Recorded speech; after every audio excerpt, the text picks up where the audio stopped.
어느 임종을 앞둔 아버지가 그동안 어렵게 홀로 키워낸 사남매를 어려운 중에서도 모두 다 대학을 졸업시키고 교육을 시켜왔습니다. 그리고 그동안 아들, 딸 모두 다 결혼을 시킨 후에 살만 하는데 그만 이 아버지가 중병에 걸리고 말았습니다. 그래서 사남매 모두를 불러놓고 부탁을 했습니다. 얘들아, 내가 너희들을 대학 교육시키고 결혼시키느라 빚이 7억이 남아있다. 7억이 남아있어요, 빚이.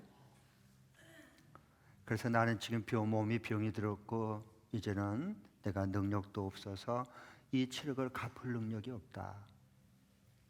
그러니까 너희들이 각각 얼마씩 갚겠다고 이 종이에 지금 써내라 그랬어요. 그러자 사남매가 서로 얼굴만 멀쭉멀쭉 쳐다보고 있었어요. 그런데 그 중에서도 첫 번째로 쓴 사람은 가장 어렵게 사는 셋째 아들이 써냈습니다. 5천만 원. 아버지 빚을 갚아주겠다는 거예요. 나머지 큰아들 500만 원, 둘째 아들 500만 원 썼고 딸은 100만 원 썼습니다. 그 이후로는 아버지를 문병도 하지 않았고 핸드폰 연락조차도 딱 끊어졌습니다. 그러니 이제 아버지가 자신의 곧 죽음이 다가온 것을 알고 모두 마지막으로 사남매를 불러 모았습니다. 그러면서 이렇게 말했어요. 내가 죽은 후에 너희들이 혹시 싸움질 할까 봐서 공중까지 다 맞춰놨다. 그래서 내 이 유산을 너희에게 줄 거인데 지난번에 적은 금액의 10배를 주겠다. 그리고 그 유산을 여러분 10배를 주고 난 다음에 너희들에게 나눠주고 남은 50억은 사회단체에 기부를 하기로 결정했다. 이렇게 말했어요. 그 결과로 큰아들은 10배니까 5천만 원 유산을 받았고 둘째도 5천만 원, 딸은 1,000만 원. 그러나 셋째 아들은 5억을 받았습니다. 이 얘기는 그냥 웃어 넘길 얘기가 아닌 것 같습니다. 왜냐하면 이 시대에 저와 여러분 모두에게는 사람은 귀찮고 부모마저도 귀찮고 돈만 눈에 들어오는, 아버지를 사랑하는 마음은 점점 사라지고 대신 그 가진 유산 돈만 욕심이 계속 커지는 이러한 시대입니다. 우리도 이렇게 자칫 잘못하면 이렇게 신앙생활을 할 수 있습니다. 우리 하나님 아버지, 우리 사랑하신 하나님 아버지는 별로 관심 없고 하나님이 우리에게 원하는 대로 축복만 많이 달라고 이렇게 우리가 그렇게 신앙생활을 할 수가 있습니다. 오늘 또 이 말씀은 우리가 읽은 말씀도 이와 비슷한 얘기를 지금 해주고 있습니다. 읽은 이 말씀은 이렇습니다. 세례 요한이 그 제자들을 두고 있었는데 그 제자들이 위기와 불만을 표출합니다. 왜냐하면 오늘 26절에 보니까요 이렇게 말하고 있어요. 요한의 제자들이 요한에게 와서 말하였다. 랍비님 보십시오. 선생님입니다. 랍비는요, 요단강 건너편에서 선생님과 함께 계시던 분, 곧 선생님께서 증언하신 분, 예수님을 말하죠. 하나님의 아들 예수님. 그분이 세례를 주고 있는데 사람들이 모두 그분에게 다 모여듭니다. 예수님이 바로 지금 세례요한이 세례 중 바로 근처에다가 또 세례를 주고 있어요. 물론 요한복음 4장에 보면 그건 예수님이 준 게 아니라 예수님의 제자들이 세례를 주고 있었어요. 그런데 우리에게 왔던 세례 받으러 왔던 그 몰려왔던 사람들이 다 예수님으로 가버린 거예요. 어쩌면 좋아요. 위기의식을 느낀 겁니다. 그래서 이 세례요한의 제자들이 불만이 폭발했어요. 이런 상황에도 불구하고 자신들의 스승인 세례요한은 그에 대한 이렇다 저렇다 말을 안 해주는 거예요. 이런 답답한 일이 어디 있어요?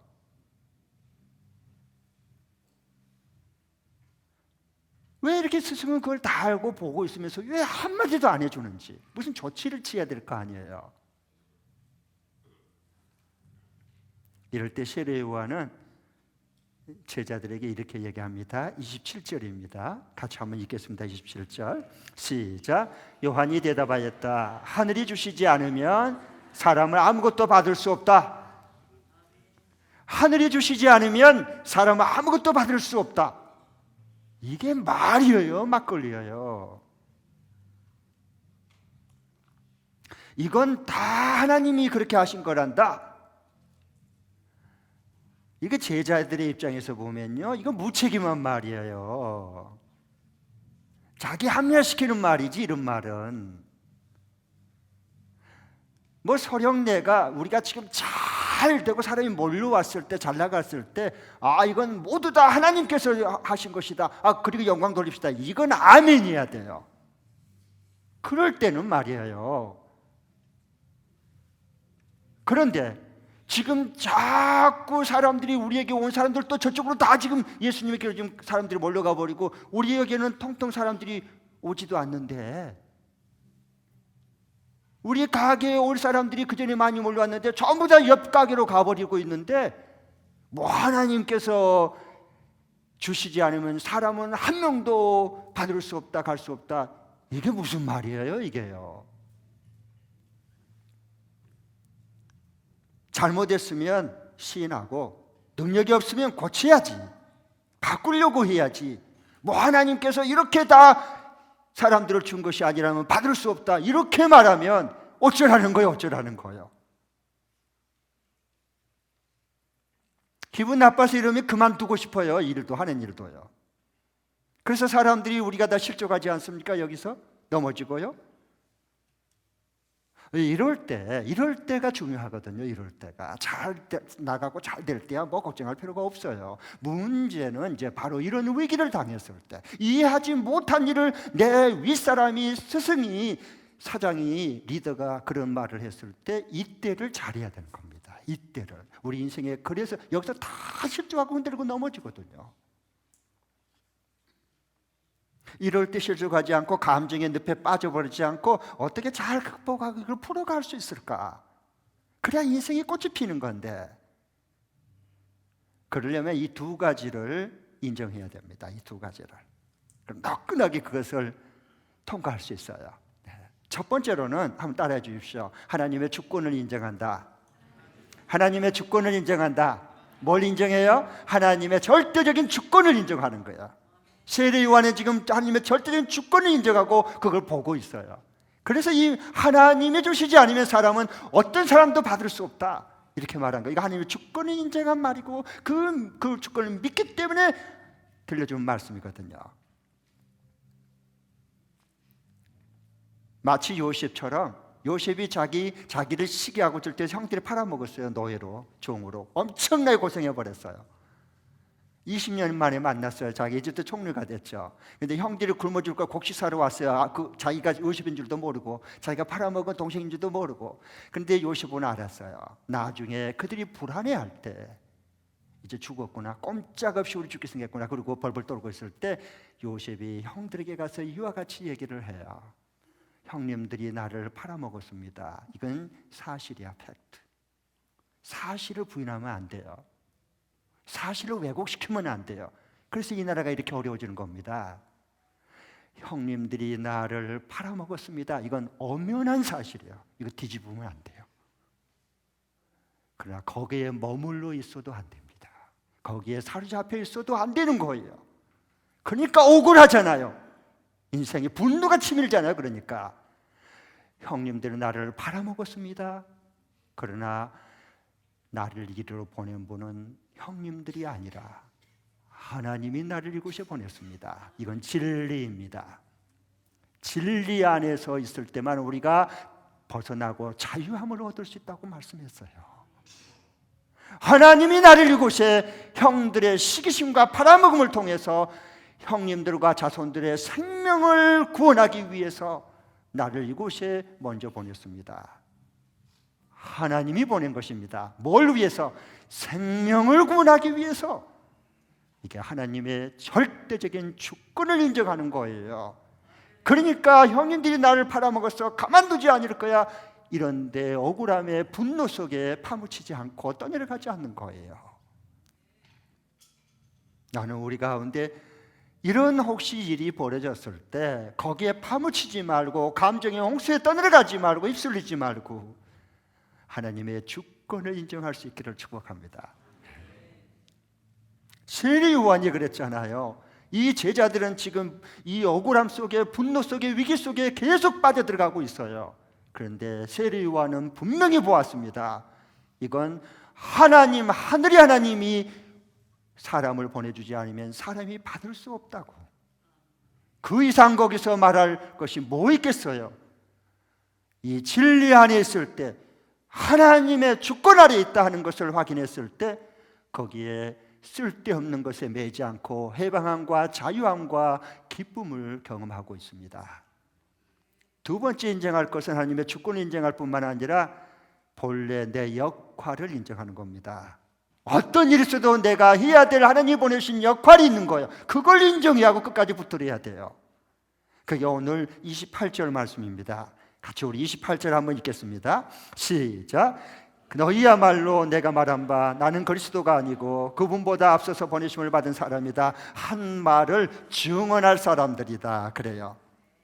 여러분, 세례 요한의 본래 목적, 하나님이 성령의 충만함을 모태로부터 줬어요. 하나님이 택하게 거룩하게 구별시켰어요. 그리고 이 세상에 기적적으로 태어나게 했어요. 왜 하나님이 세례 요한을 기적적으로 태어나게 했습니까? 오직 하나예요. 자신의 위치와 역할이 분명히 있었어요. 그게 뭐냐? 오직 하나님의 아들 예수님을 증언하는 거예요. 어떤 상황 속에서도 나는 예수님을 증언하고 광야의 소리를 외치는 소리다. 주의 오시는 길을, 평탄한 길을 준비하는, 나는 그래서 하나님이 나를 이곳에 보내셨고 나는 그 위치에 서 있고 지금도 내가 그 역할에 나는 집중하고 있다. 그러니 내가 지금 예수님을 증언한 것처럼 너희들도 나와 함께 그 예수님을 증언하자, 그 말입니다. 너희들의 역할이 무엇인가, 하나님이 주신 역할에 대해서 인정하라는 겁니다. 그러면 금방 해결됩니다. 이게요. 하나님의 주권을 인정하고 나의 역할을 인정해버리면 아무것도 걸릴 게 없습니다. 이 얼마나 분명한 삶입니까? 정말 예수님의 진리 안에 있으면 이 하나님의 주권을 인정하게 되고, 그리고 동시에 나의 역할이 더 선명해지는 겁니다. 그러니까 이렇게 우리가 보면서, 그러면서 한 가지 신뢰를 들어요, 제자들에게. 왜? 제자들이 아직 이해를 못했거든요. 그러니까 쉽게 이해를 하더라도 비유를 드는 게, 결혼식의 신랑과 그리고 자신은 그 신랑의 친구 들러리라라고 고백해요. 그러니까 쉽게 이해가 되잖아요. 여러분 29절 한번 읽어보겠습니다. 29절 시작. 신부를 차지하는 사람은 신랑이다. 신랑의 친구가 신랑이 오는 소리를 들으려고 서 있다가 신랑의 음성을 들으면 크게 기뻐한다. 나는 이런 기쁨으로 가득 차 있다. 그랬어요. 네. 지금 제자들은 입이 이렇게 나왔어요. 곧 폭발할 직전이에요. 어떻게 선생님 이럴 수 있냔 말이에요. 이렇게 문유하게 가만히 있으면 어떻게 하자는 거예요. 그리고 얼토당토않게 뭐 하나님이 주시지 않으면 사람이 받을 수 없다. 다 지금 우리에게로 온 사람들이 저쪽으로 지금 다 예수님을 가고 있는 판국에, 이게 무슨 말이에요? 그런데 세례 요한은 너희들이 몰라서 그런다. 난 결혼식의 신랑이 아니다. 신랑은 예수님이다. 그 이 신랑이신 예수님의 나는 들러리다. 신랑이 신부를 맞이하러 올 때 신랑이 왔다라고 외치는 신랑의 그 들러리, 신부가 나올 때 그렇게 같이 신랑이 기뻐한 것처럼 신랑의 기쁨을 함께 기뻐할 수 있는, 나는 신랑의 들러리서는 기쁨이 충만하다라고 말한 거예요.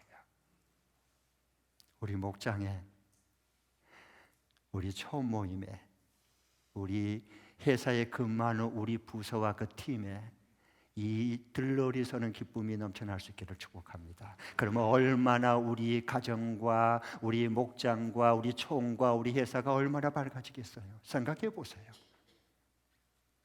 쓸데없는 것에 매여버리면, 마음을 뺏겨버리면 인생은 그때부터 꼬라지기 시작하고 늪에 빠져서 허우적대기 시작하는 겁니다.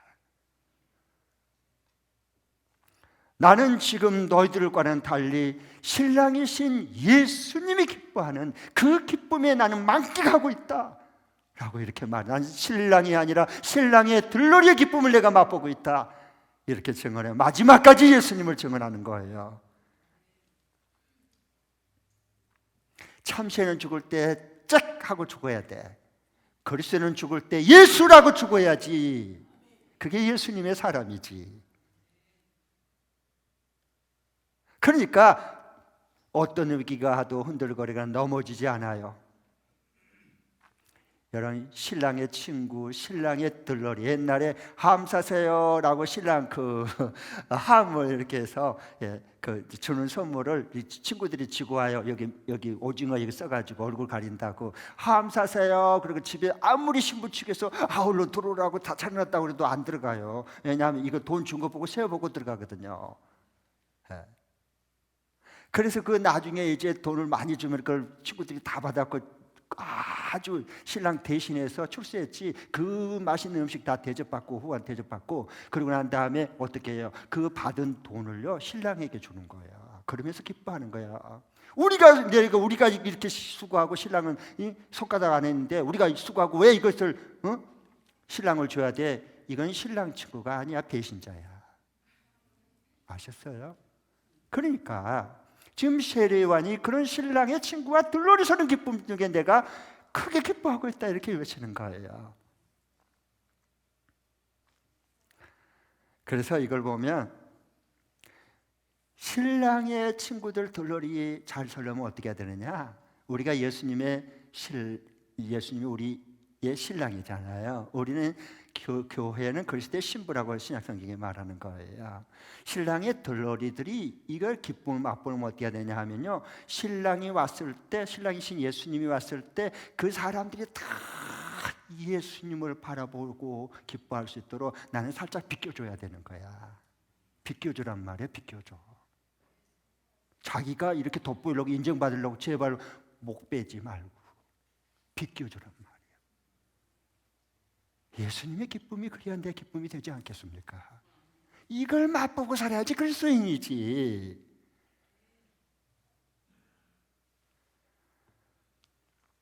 그래서 오늘 30절에 보면 이렇게 세례요한이 결론으로 고백하고 말합니다. 30절 읽겠습니다. 시작. 그는 흥하여야 하고 나는 쇠하여야 한다. 이거 보세요. 마무리가 너무 멋있잖아요. 예수님을 알고 예수님을 만났고 진리 아니고 하기 때문에 이렇게 마무리를 하는 거예요. 예수님은 흥해야 된다. 나는 쇠해야 된다. 더 이상 그게 무슨 시험거리가 되고 무슨 섭섭한 말이 거기서 나오겠어요. 예수님이 돋보이면 되는 거지. 그러기 위해서 예수님이 더 자랑되고 예수님이 증언되기 위해서 내가 쇠해진다면 그건 내 해야 될 몫이다 라고 말한 거예요. 가정교회나 교회 학교나 그리고 초원이나 회사에서나 이런 사람이 있을 때 그 회사가 그 교회가 든든히 세워지는 겁니다. 그는 흥해야 하겠고 나는 쇠해야 하리라. 그런데 어느 순간에 교회가 신앙생활을 우리가 오려하면요 오염되고 변질돼요. 어떻게 변질된 줄 아세요? 예수님 흥해야 합니다. 그러나 나도 흥해야 됩니다. 예수님의 이름을 높임을 받아야 됩니다. 그러나 나도 함께 내 이름도 인정받아야 됩니다. 이것이 우리를 힘들게 만든 거예요. 시험 들게 만들고 속상하게 만든 거고 억울하게 만든 겁니다. 처음에는 그러지 않았어요. 어느 순간에 나도 모르는 사이에 많이 오염되고 변질되고 그랬어. 예수님이 없어. 예수님이 안 보이니까 사람들이 예수님을 보고 만날 수 있도록 그 기쁨을 맛볼 수 있도록 해줘야 되고, 그래서 내가 비껴서야 되는데 예수님이 안 보이니 비껴설 줄도 몰라요. 이거 조심해야 되는 겁니다. 기억하셔야 됩니다, 여러분. 그러니까 예수님의 이름도 높임을 받고 동시에 나도 잘 돼서 같이 영광을 주님처럼 받아야 되고 높임을 받아야 된다. 이 변질된 복음이 어느 가라지가 어느 순간에 다 우리 영적으로 잠들었을 때 다 뿌려버린 겁니다. 그래서 우리 안에도 지금 잘하고 있는 증거예요.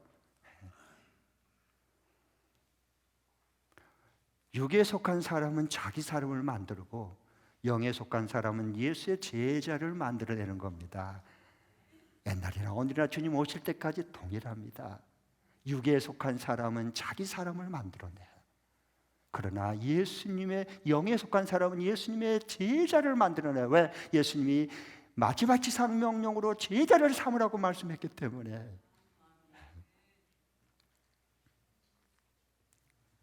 그러니까 언제나 영의 사람은 뭐예요? 내 힘으로 할 수 없구나. 어떻게 사람을 변화시켜? 나도 변화를 못 시키고 내 몸에서 난 자식도 내가 변화 못 시키는데 어떻게 다른 다 큰 사람들을 제자로 만들어놓고 변화시켜요? 세워내요? 못 세워요. 그러니까 기도하는 겁니다. 그래서 그 영혼들을 위해서 중보기도 하는 거예요. 그 영혼을 구원하고 제자를 세우기 위해서요. 우리의 기도는 거기에 있는 거예요. 어떻게 하든지 간에 내가 오늘 출근을 하든 누구를 만나든 어느 모임에 가든 사역을 하든 뭘 하든 하나님 나를 통해서 저들이 나와 함께 하신 예수님을 만나는 기쁨을 보게 하소서. 나는 예수님의 중매장 이동을 또 갑니다. 회사로 갑니다. 학교로 갑니다. 이루고 가야지. 예수님의 들러리 서는 기쁨을 맛보게 하나님 다 해주실 거 아니에요. 예수님을 자랑하고 소개하는 중매장의 역할을 사도 바울은 충실하게 잘했습니다. 그러니 그는 예수님의 복음을 증거하다가 자랑하다가 로마 감옥에 갇혀있지만 내가 기뻐하니 너희들도 기뻐하십시오 라고 말할 수 있었던 거예요. 왜? 예수님의 신랑되는 들러리 서는 기쁨이 그는 충만했던 거예요. 이걸 누가 말리냔 말이에요. 이걸 누가 그 불을 끌 수 있겠어요? 그래서 우리가 이 중보기도가 필요합니다. 금주 우리 금요일 저녁부터 토요일까지 우리 3회에 걸쳐서 우리 2층 쉼터에서 중보기도 세미나를 그래서 여는 거예요. 장을 마련해 주는 겁니다. 그래서 각 가정 교회 목장마다 중보기도에 불이 꺼진 게 다시 불기둥처럼 불이 타오르게 해주실 거예요. 그리고 3층에 중보기도실을 지금 마련하는 곳에 계속 연쇄적으로 끊기지 않고 중보기도실에서 주님의 이름으로 중보기도하는 사람들을 세워줄 거예요. 그래서 이 중보기도를 우리가 지금 이번에 금주 금요일부터 하게 됩니다. 저는 주님을 인격적으로 만나고 난 다음부터 제가 제일 먼저 바뀌는 게 뭐였느냐? 물론 가치관도 바뀌고 세계관도 바꿨지만 그 전에 기도를 많이 바꿔줬어요. 저희 기도를 바꿔줘요. 인생은 기도가 바뀌어야 인생이 바뀌는 거예요. 기도가 어떻게 바뀌었느냐? 주님, 저는 주님을 잘 모릅니다. 오늘 또 주님을 만나게 하시고 그 만난 주님을 알리면서 살게 하옵소서. 예수님 증언하면서 살게 하시고 예수님 자랑하면서 살게 하옵소서. 얼마나 귀한 삶이 복된 삶이 되겠어요. 그 기도를 바꿔주는 거예요. 그러니까 저는 입을 벌면 뭐예요? 설교를 하든 사역을 하든 누구를 만나든지 저는 결론 딱 하나입니다. 오직 예수님, 하나님의 아들이신 예수님을 증언하고 예수님 자랑하고 예수님 소개하고 예수님 만날 수 있도록 복되게 살 수 있도록 중매장의 역할을 하는 거예요. 그래야 기쁨이 있죠. 그래야 영혼이 살아나고 구원받고 제자가 세워진 것을 눈을 똑똑히 보면서 하나님의 일하심을 목도하고 체험하고 경험할 수 있지 않겠습니까? 그렇기 때문에 요즘은 그런 기도를 하나님 많이 시켜요. 기도도 내가 하는 기도가 있고 성령께서 시키는 기도가 있는 거 아시죠? 주님이 이런 기도를 많이 시킵니다. 주님, 나는 주님만 증거될 수 있다면 전 괜찮아요. 저는 주님만 자랑할 수 있다면 저는 괜찮아요. 물론 세례요한처럼 제가 그렇게 믿음까지는 못 다들은 것 같아요. 왜? 예수님, 그는 흥하여야 됐고 나는 세해야 하리라. 아직 지금 그 상태까지는 아직 영적으로 못 간 것 같아요. 그러나 이 기도는 드려져요. 주님이 영광을 받고 주님이 더 자랑되고 높임을 받을 수 있다면 주님, 저는 괜찮아요. 저는 괜찮아요. 이 신랑된 예수님의 들러리 서는 이 큰 기쁨, 이건 맛을 보아야 하는 겁니다. 배워서 안 돼. 이건 하나님의 성령께서 타입하셔 들어오셔서 나로 하여금 믿게 하시고 보게 하시고 경험하게 해주신 이 기쁨을 맛보야 이건 아는 거예요. 네. 할렐루야. 네. 그러면 한 주간 동안에 내가 예수님 들러리 서는 기쁨을 누리려면 어떻게 해야 될까? 이번 주간에 이제 적용하고 살고 실천하고 살 수 있는 말 한 가지 쉽게 말씀드리겠습니다. 저를 한번 따라해 주시기 바랍니다. 나를 낮추려고 하지 말고, 나를 낮추려고 하지 말고 주님의 주권을 인정하고, 주님의 주권을 인정하고 남을 높여주려고 한다. 주님의 주권을 인정하고 남을 높여주려고 한다. 시작. 나를 낮추려고 하지 말고 주님의 주권을 인정하고 남을 높여주려고 한다. 이게 돼야 돼요. 이게요.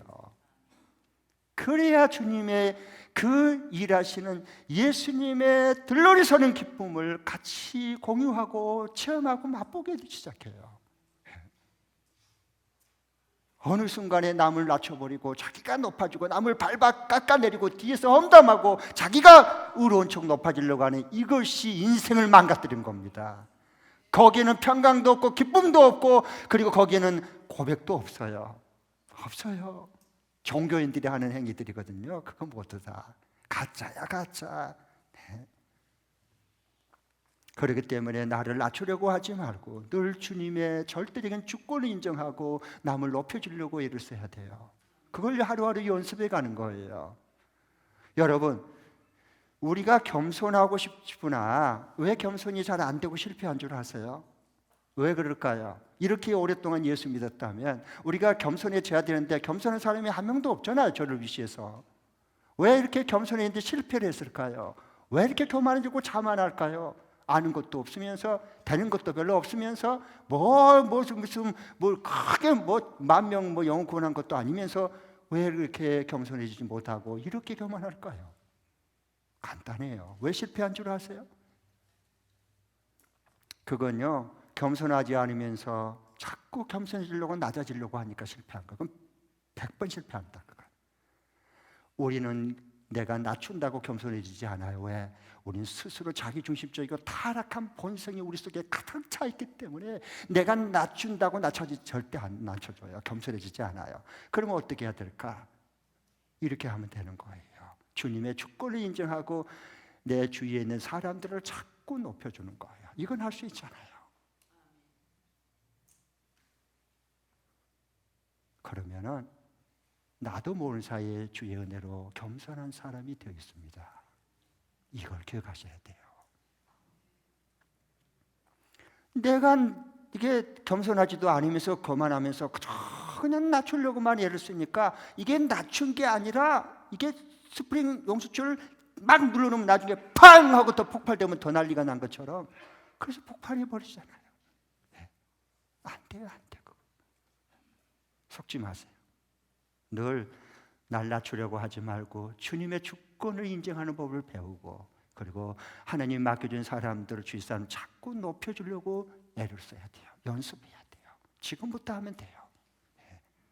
그러면 나도 모르는 사이에 굉장히 주의 은혜로 하나님은 교만한 자를 물리치시고 겸손한 자에게는 은혜를 베풀어 주셔요. 그 겸손한 자에게 주는 은혜가 임하거든요. 그렇게 되면. 그러면요, 어떻게 되느냐? 우리 인생이 바꿔져요. 어떻게 되느냐? 하나님이 나를 겸손한 자로 만들어줄 뿐만 아니라 어느 순간에 주님이 나를 높여주고 계셔요. 그 주님의 그 사랑을 알기 시작해요. 그러면서 주님을 알고 만나가는 거예요. 내가 높아지려고 했다고 높아진 사람이 이 땅에 한 명도 없어요. 다 사울 왕처럼 부끄러움 창피 다 당해서. 안 돼요. 될 수도 없어요. 그렇기 때문에 나를 낮추려고 하지 말고 주님의 주권을 인정하면서 남을 자꾸 높여주고 이렇게 자꾸 세워주는 연습을 하세요. 네. 거기에 성령의 섬세하신 일하심과 이끄심이 있는 것입니다. 네. 제가 참 감사한 것 중에 하나가 2년 전에 우리 교회에서 있었던 얘기예요. 우리 교회 이제 그 초원지기 장로 안십사 권사 이제 이렇게 투표를 앞두고 그때 이제 제가 들었어요. 반응을 보니까 권사님들 중에서 뭐 투표하면 뭐해? 우리는 뭐 평생 장로도 되지 않을 텐데 뭐 우리는 들러리인가? 우리는 들러리 써야 되는가? 이제 이런 분들이 몇 분 있었어요. 이 가운데 있네 보니까. 있어요. 몇 분 있네. 눈에 들어. 그때 그 본인 당사자가 보여요. 감사해요. 네. 그럴 수 있잖아요. 만날 우리 투표만 하고 권사한테 뭐 같이 목자 생활 똑같이 섬기는데 우리는 그냥 남자들은 늦게 목자 됐어도 또 초원지기 장로도 되고 우리는 뭐야 그러면? 우리는 뭐 들러리인가? 그럴 수 있잖아요. 여러분 그렇게 안 그런 척 발뺌하지 마세요. 내가 그럼 굉장히 부담스러워 여러분 쳐다보기가. 네. 사람이니까 그런 생각 들 수 있지 그러면요. 그런데 제가 투표 들어가기 전에 하나님 주신 음성을 듣고 사인을 하려서 이렇게 말했고 그리고 주의 뜻을 구하기 위해서 투표를 했어요. 맞습니다. 이 가운데 그럼 우리는 뭐냐? 맨날 뭐 남들은 뭐 초원지기 장로 세워지고 투표하는데 우리는 뭐에 들러리인가? 이런 생각하고 계신 분들 맞습니다. 잘 들으세요. 그래서 제가 이야기했어요. 좀 들러리 서주면 안 되겠냐고. 우리 교회가 성경적인 교회, 그런 초원지기 목약하는 장로를 세우는 이 뜻깊은 일에, 주님 기뻐하는 일에 좀 들러리 서주면 안 되겠냐고 그랬어요. 내가.